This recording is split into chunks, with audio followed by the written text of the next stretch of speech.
bass.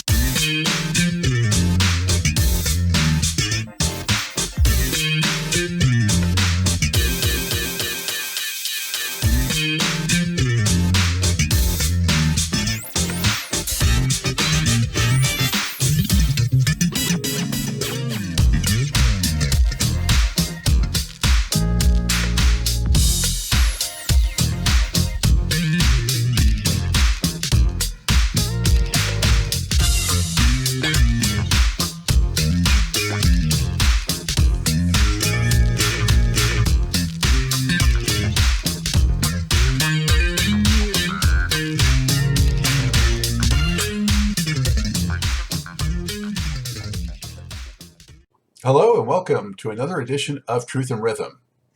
Brought to you by funkandstuff.net, this is the interview show that gets deep in the pocket with contemporary music's foremost masters of the groove. I am your host, Scott Dr. GX Goldfine, musicologist, creative arts journalist, and multimedia pro. Whether you're watching the video version of this show or the audio-only podcast version, I thank you so much for your continued interest and support in this show. If you enjoy this programming, there are several ways to help support Truth and Rhythm, as well as contribute to further enhancements and expansion, plus get some sweet perks and rewards in the process.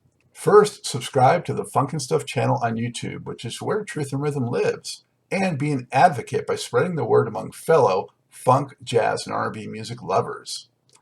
Second, join Truth and Rhythm's new membership program through Patreon, which features 3 tiers for truth believers, truth seekers, and truth crusaders. You can also submit a direct donation to the cause anytime at funkandstuff.net. At that site, which is loaded with awesome content, you can also purchase the book Everything's on the One, The First Guide of Funk, shop for official Truth and Rhythm and Funk and Stuff merchandise, and use the Amazon links for all of your online purchases, which allocates a percentage to this show. Sponsorship opportunities are available as well. Contact me directly at scottg@funkandstuff.net. For those of you who go the extra step in supporting the show, you have my heartfelt gratitude for allowing us to continue to shine the light on those special artists whose quest is to find truth in rhythm. I'm delighted to welcome to the Truth and Rhythm Mothership music executive, musician, and author David Liebert. After realizing chart success in the late 1960s with a group called The Happenings, he served as Alice Cooper's tour manager and went on to work with several top acts, including George Clinton and Parliament Funkadelic, Bootsy's Rubber Band, Living Colour, Sheila E., Kool and the Gang, and P-Funk offshoot Kiddo. He also wrote songs for groups including the Tokens, the Chiffons, and Gerry and the Pacemakers, and this year is releasing his autobiography titled Rock and Roll Warrior. David, how are you? Thank you for joining the show. I'm fine, thank you. It's a pleasure to be here. Outstanding. And where is here for you right now? I live in Southern California in the high desert, just adjacent to Joshua Tree, about 125 miles east of LA. Not a bad place to be. I'm from Los Angeles originally, and I'm out in the Charlotte area, but I know that area well, and I've enjoyed the desert many times. Yeah, it's really nice out here. It was a good move for me, so I'm happy to be here. Excellent. Well, we're happy to have you on the show. Thank you for taking time out to join us. My pleasure. So let's start, from the beginning a little bit to get viewers familiar with, where you came from and how you got to where you are today. David, where are you from originally? What was, growing up like for you, and what drew you to music? I grew up in Paterson, New Jersey. That's just a stone's throw from New York City. And I used to hang out with some guys on either a street corner or the parking lot of a restaurant we used to frequent. And we used to hang out and harmonize, to the old doo-wop songs, and we started to realize we were pretty good at this stuff. So that sort of was the genesis of me getting into the music business. I started to realize that maybe that's the direction I wanted to go in. That was the start of it all. I was in a band called the Happenings, and we had a few hit records in the late 60s.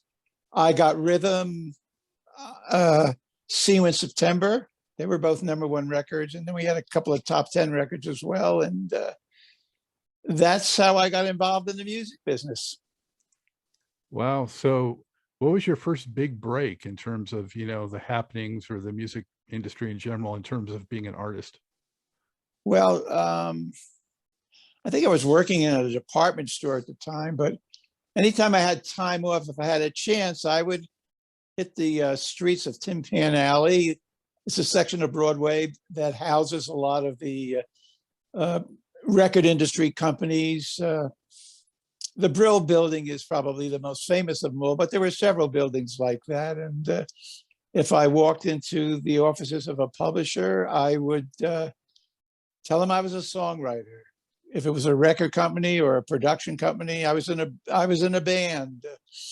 And this went on for quite a while until I stepped into the offices of a company called Bright Tunes Productions, a company owned by a band called The Tokens. They had a couple of big hit records. The Lion Sleeps Tonight, the most notable one, I suppose. And they had a few others as well. And I played them the little demo we had, and they were impressed with it. And so we hooked up with them, me and my writing partner, Bobby Miranda, who was also the lead singer of The Happenings.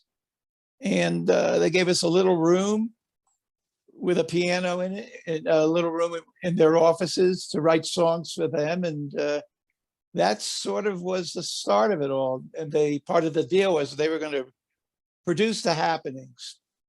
And they did that. They ended up producing The Happenings in our hit records. And that was the genesis of my career in the music industry.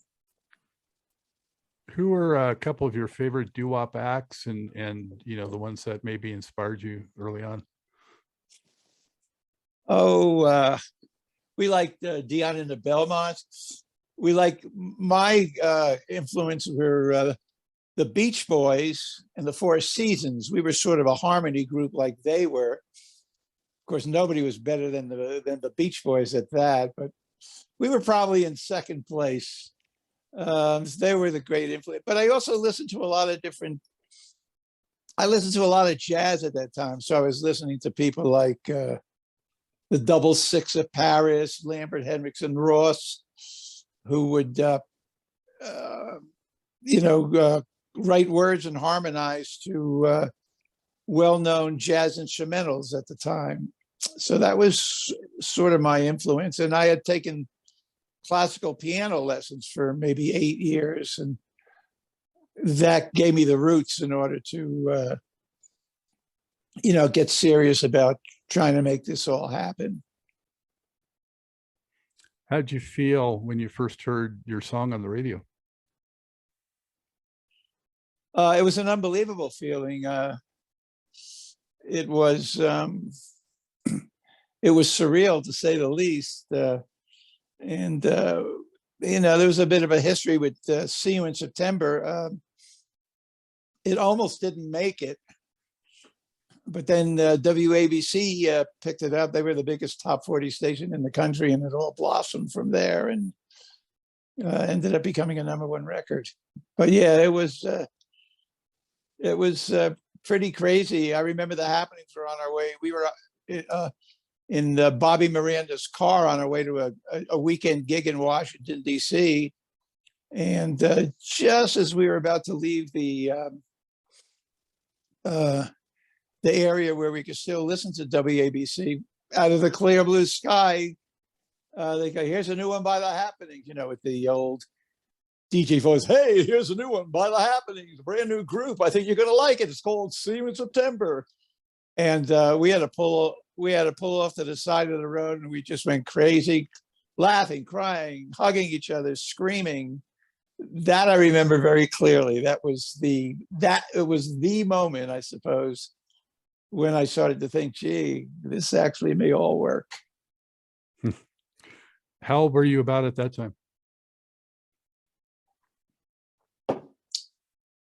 22 or 23, 66, 23. Did you guys get And- to do any TV appearances? Oh, we did a lot. We did Mike Douglas. We did Johnny Carson a couple of times. We did the Smothers Brothers show. That was a big one. I did a lot of regional shows like Clay Cole, Jerry Blavat out of Philadelphia. I don't know, you know, the Geeter with the heater, Jerry Blavat. And the one notable thing about Jerry Blavat's show was there was a lady backstage who said to me, "My God, I can't imagine what it's like to have a hit record. It must be wonderful. I can only imagine what it was like." 6 months later, she had a big hit record of her own and went on to be one of the biggest recording artists in history. And I'm talking about Aretha Franklin. Imagine her envying the happenings. Wow. So that story always stuck in my mind. She didn't have to wait long to find out what it felt like to have a hit record. Did you get to witness her actually singing, or did she lip sync, or what? No, she was just an artist on the Blavat show, on the same show we were on. So we were all kind of backstage waiting for our turn Okay. to perform. That's how that occurred. Yeah. What was maybe one of the top live experiences that you recall that you could share with us from that period of your career? Well, we a couple of things. We the first sort of big time tour we did was the Gene Pitney tour, and that was a lot of fun. That was with the Buckinghams. We became friendly with them, and we did a Dick Clark tour, and that was with Lou Christie. He had Lightning Strikes, a huge hit there, and who else was on that tour? The Capitals, Cool Jerk, dun dun dun dun dun, Cool Jerk. I can't remember who else was over. And then we went to the San Remo Festival in Italy. That was pretty amazing.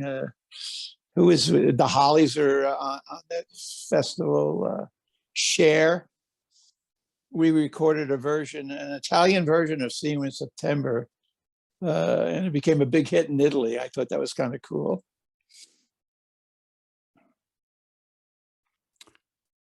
Who did you witness back then that just really blew your socks off as a performer? We did some college dates with Mitch Ryder. I thought he was phenomenal. I don't think he gets enough credit for what a great blues singer he really was. He was pretty amazing. I'm trying to think of who else we worked with. That was we worked with Wilson Pickett. We opened for Wilson Pickett a couple of times, and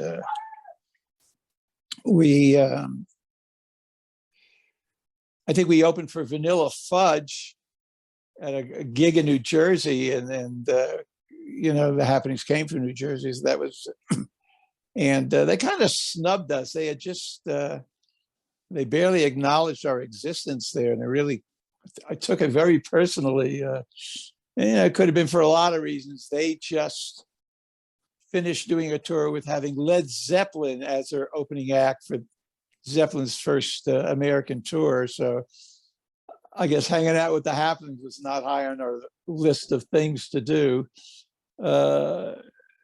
It's funny because Carmine Appice, Vanilla Fudge's drummer, is one of my very closest friends today. And, you know, we laugh about that now. He knows I'm a sports freak. He's a bit of a sports freak too, but he doesn't admit it. And when there's a game on, maybe 30 seconds to go, he'll call me up just to irritate me if he's with somebody.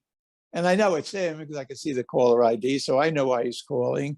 He's calling for me to say, whoever this is, you're either a musician, you're English, you're gay, you're a gay English musician, you're a woman, or you're Carmine Appice, because who the hell would call me at a time? Who else would call me at a time like this?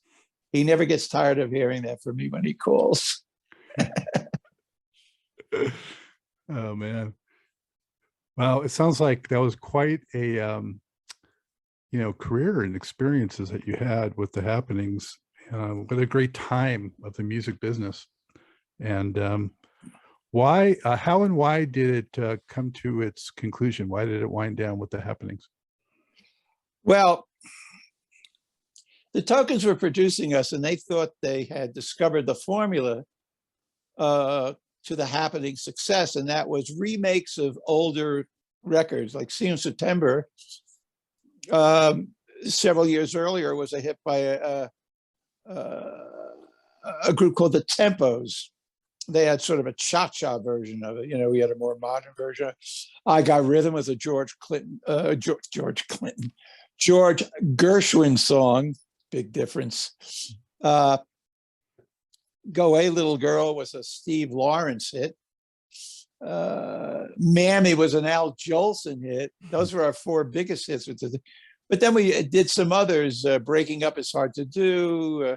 Music, a bunch of, and they just weren't very big hits. And I felt what we needed to do was to take what we did best, which was harmony, and apply it to more contemporary themes and structure, sort of like what Crosby, Stills, and Nash were doing at that moment. And we actually went in and made a new album, which I thought was terrific, but I guess I had a difference of opinion with the rest of the happenings, because they thought the future for the happenings was playing nightclubs and colleges, which they felt they could do without ever having another hit. And I felt that the nightclub thing was a very definition of obsolete. I just didn't want to do it. So I left, and we went on our separate ways, and did a few different jobs. A booking agent for the Willard Alexander agency. That was pretty tortuous. I was booking a club out in Long Island. I was the road manager for Rare Earth. That was a pretty good gig. That went on for several. How long did that last for Rare Earth? Several months, and then one day I got a call. That was a great gig because they work mostly weekends. I could live in New York, make all the arrangements, fly to Detroit to pick them up. Go out and do the weekend with them. Put them on a plane, send them back to Detroit, and hop on a plane myself and go back to New York. It was a pretty sweet job. And then one day I got a call from Johnny Fidel, Alice Cooper's booking agent, who said that the Alice Cooper band was looking for a new tour manager. And so I got hired to do that. I did that for about 4 years and learned so much about the music business from Shep Gordon, their legendary manager, Supermensch, as they call him. And of course from Johnny Fidel as well, who, in my opinion, is probably the greatest booking agent that ever lived. The world's greatest asker. He could ask for the most unreasonable of things from promoters and other people. Anyway, I thought that I had made the biggest mistake of my life. This whole Alice Cooper thing, it's just my first perception of it was 30 or so people crawling all over all the gear and equipment like giant insects. And I didn't know what the hell was going on. Shep Gordon said, just observe, David, you'll get the hang of it. And I thought I had made the biggest mistake of my life. But within a week or so, everything started to fall into place. And I realized this was the gig of a lifetime, really. I did that for 4 years. David, was that before School's Out hit or after? Actually, it was the end of Killer, beginning of School's Out. Right there, Alice's most formidable years, actually. So it was quite a journey. It was quite an adventure to be there at that time. And it was just absolutely amazing.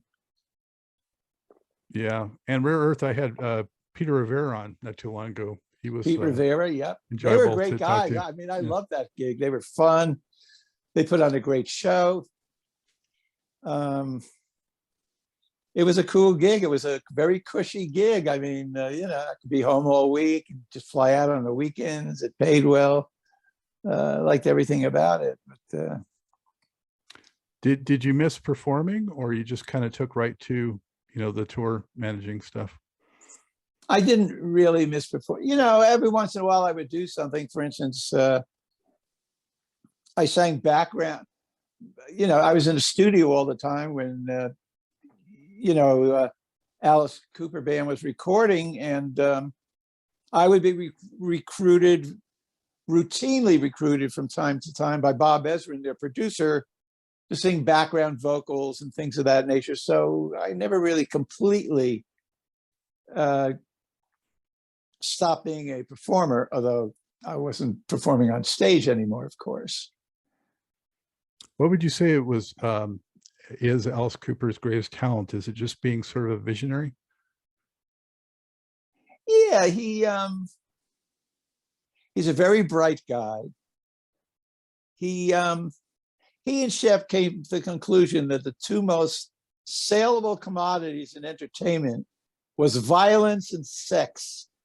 And the whole Alice Cooper persona was sort of built on that, evil, sex, violence, all that kind of stuff.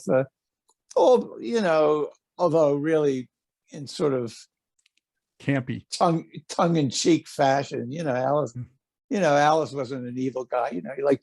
He liked drinking beer and playing golf with Perry Como. Does that sound like a monster to you? Kind of like the heavy metal version or hard rock version of the Fonz or something, just Henry Winkler doing that in a way, but what were one or two of the most crazy tour experiences you had in that role? Oh, there were so many, really. You'll have to buy the book to find out about all of them. But the couple that stand out in my mind was, we always had our own airplane. For each tour, we get a different plane. And I remember I was in charge of, getting a plane, leasing it for the tour. And I leased this fabulous plane, a Lockheed Electra. I don't know if you're familiar with a Lockheed. It's a big 4-engine turboprop. It was sort of the plane that was the transition in between prop planes and pure jets. It was perfect for us. It went 300 miles an hour, which was, the perfect distance, because, the trucks basically had a 400-mile limitation if we had a gig the next day. Unfortunately, I guess I didn't do my due diligence carefully enough, and it turned out I leased the plane from a company that didn't actually own the plane and had no authority to lease me that plane in the first place. Oops, my bad. So after we paid a whole bunch of things up front, that company came and demanded they demanded more money even. Otherwise, they were going to repossess the plane. Now, I don't know whether you know Chef Gordon's reputation, but he's not the kind of guy that you would want to mess with in that way. And he was mad at, he was upset with me, but nothing like his anger was really directed directly towards that leasing company. And the next day, he went down with a couple of Secret Service agents that he had befriended at an Alice Cooper tour, believe it or not. along with a couple of other characters of shall we say, a couple of other people, shall we say, of questionable character. They all went down there, and I wasn't privy to what transpired while they were down there, and I knew better than to ask.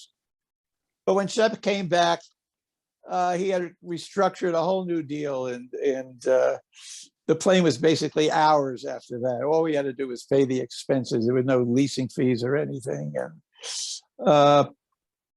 And I negotiated a little thing for me into that deal, and that was to get a flying lesson or two from from the crew, which really meant nothing more than after the plane had taken off, achieved altitude and cruising speed and well on its way to the next destination, they let me steer the plane for a couple of minutes. So it was really no big deal, right? Well, it was a big deal to our opening act on that tour, Susie Quattro, who was nervous about being on a plane in the first place, but she couldn't really refuse riding on Alice Cooper's plane along with her band and crew free of charge. But I remember after that first lesson, as I exited the cockpit, she was waiting for me outside the cockpit door. And she says, "David, I would really appreciate it if you wouldn't fly the plane." And, I guess the thought of David Liebert behind the wheel of a big commercial 4-engine plane was more than she was willing to deal with. Since I satisfied my hunger for what it was like to steer a plane like that, and also my fondness for Susie, she was a terrific gal, that ended my flying career. And so that was one of the things that I recall on the plane.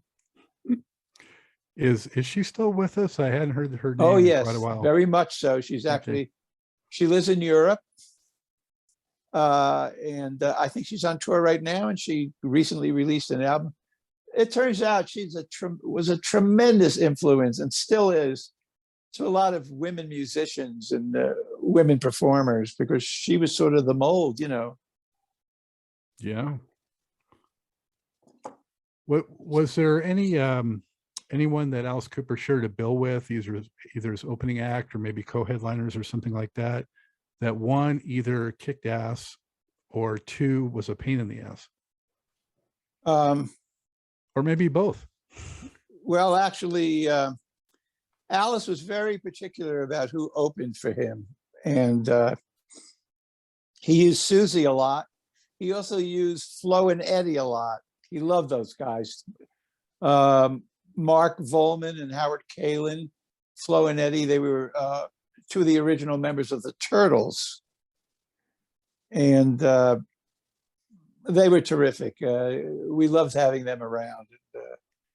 So they did several tours as well as Susie. I think we had ZZ Top for some dates at one time or another. Love ZZ Top. They were just sort of kick-ass, good-natured guys. So yeah, that was a lot of fun. So now, why did that wind down? And I know it was around, I don't know what came first, if that ended and you relocated to the West Coast, or what happened in there in the mid-70s for you? Well, as you can imagine, it's a pretty intense, exhausting job. And, at the end of every tour, I felt, a few years had been subtracted from the end of my life. And, I wanted to quit, but Shep Gordon kept bribing me back with bigger salaries and bigger bonuses. But after a few years, there simply wasn't enough money on the face of the earth that could keep me there anymore. I mean, quite simply, I was burnt out. And I felt that if I didn't leave and explore other possibilities to cash in on whatever, political capital I had or experience, I may never get the chance. So it just got to a point where I just didn't want to do it anymore. And so what prompted you to make the big move? I just didn't want to do it anymore. I figured I could do something else. But I mean, geographically. Oh, I think my last year working for Alice, I moved from the East Coast to the West Coast. And I figured, I'll get a job, doing something else. And so I moved out there, quit the job, went looking for work. I figured people would be banging down my door, begging me to come work for them. Could not be further from the truth. I went to record companies, concert promoters, publishing houses, booking agencies. Nobody would hire me. I couldn't give myself away. Well, actually, that's not true. In the end, I did give myself away. That's how Ron Strasner, who had hired me to be Rear's road manager years earlier, was now managing Parliament Funkadelic.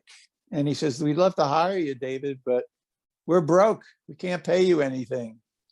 But, this is about to explode. And I did my research and I could see he was right. This was about to become really, really big. So I took the job for nothing. And after a month or two, another related act of his caught my eye, and that was Bootsy's Rubber Band. And I said, maybe I can open up a booking agency and I could be Bootsy's agent. And they were thrilled for me to do it because, I had taken a job for nothing and now they had a way sort of repay me. Maybe I could make a little money. And Bootsy was the opening act on every P-Funk date. So I knew I'd be making some kind of money. And that's how I opened up the David Liebert agency. And in the end, I also ended up with Parliament Funkadelic because George Clinton loved the job I was doing for Bootsy. And he wanted to go with my agency. And I had a couple of other acts. I had the Runaways. I had Evelyn Champagne King. Remember that hit record Shame? Yeah, she's been on the show. Oh, great. Yeah. Well, I got her as the opening slot on an OJ's tour when I was. So now I have George, Bootsy, and all the other related funk mob acts. Brides of Funkenstein, Parlette, and who else? Bernie Worrell, Maceo Parker, Horny Horns, Maceo Parker.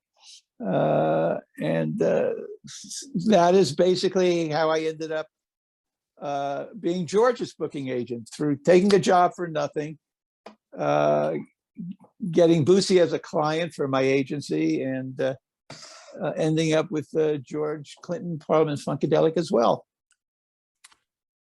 I think that's a good message for a lot of people, to get started, especially in the entertainment industry, is to sometimes take something for nothing or for next to nothing and just take that gamble and prove yourself. And a lot of times you can parlay that into something worthwhile. Well, I felt the most valuable commodity was knowledge and experience. So if I had to take a job for nothing to gain some of that knowledge and experience, it was a good investment. I didn't even see it as that much of a risk. I knew something good would come from it. So I was pretty pleased with that. What was your first impression or early impression of George Clinton?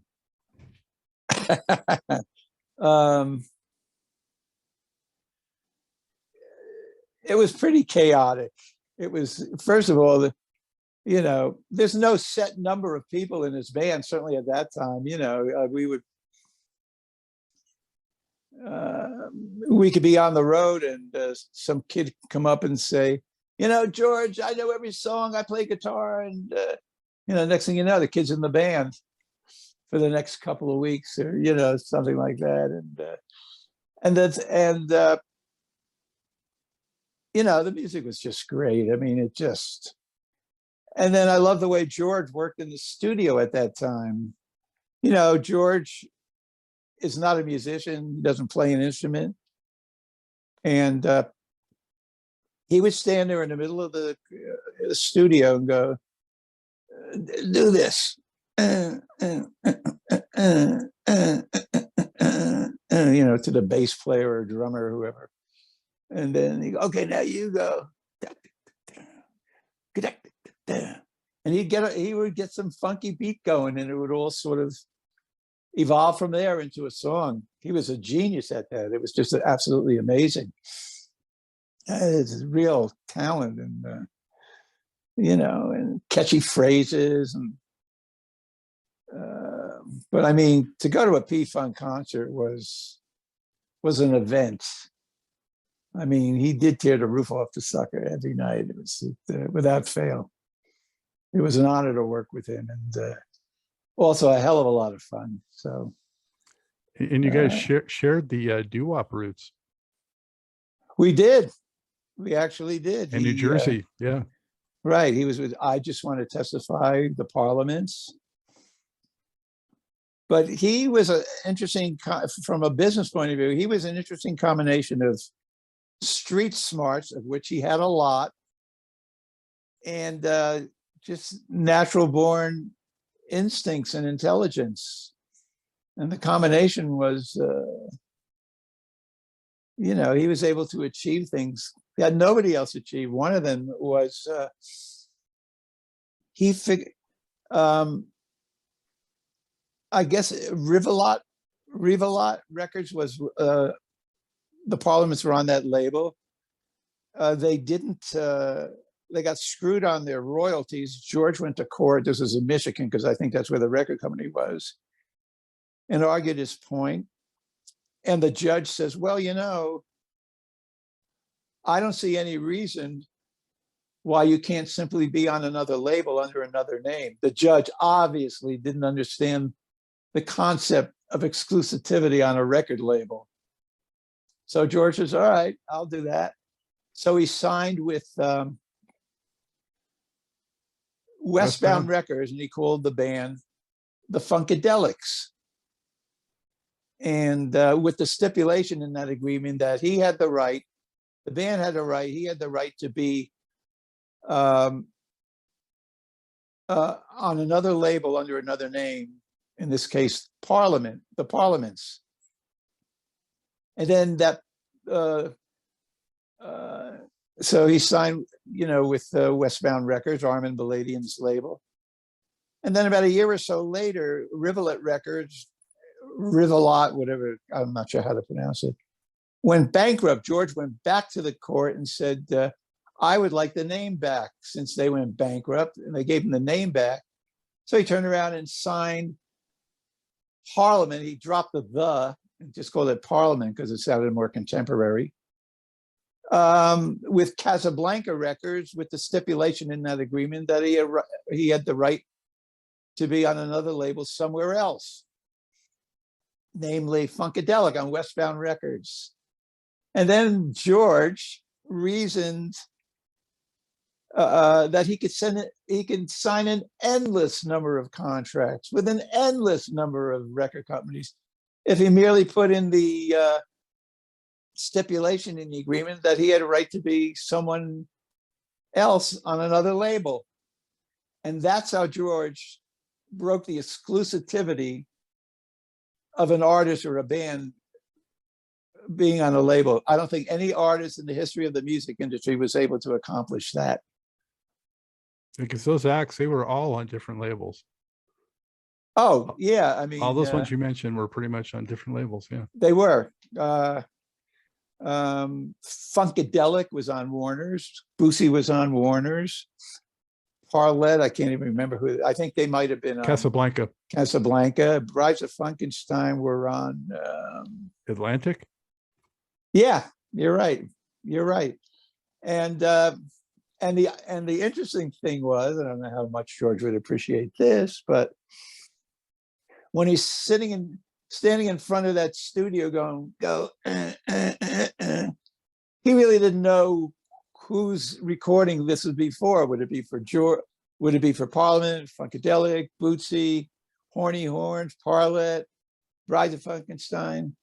Until it got further down, the creative process where he decided who it would go to.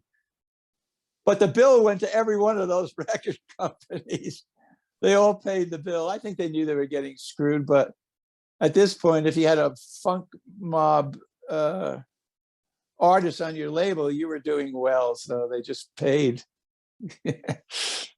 There's much more to this great Truth and Rhythm interview. Just continue on to the next part of the episode. Also, be sure to subscribe to this channel. If you've already done so, please share it with friends.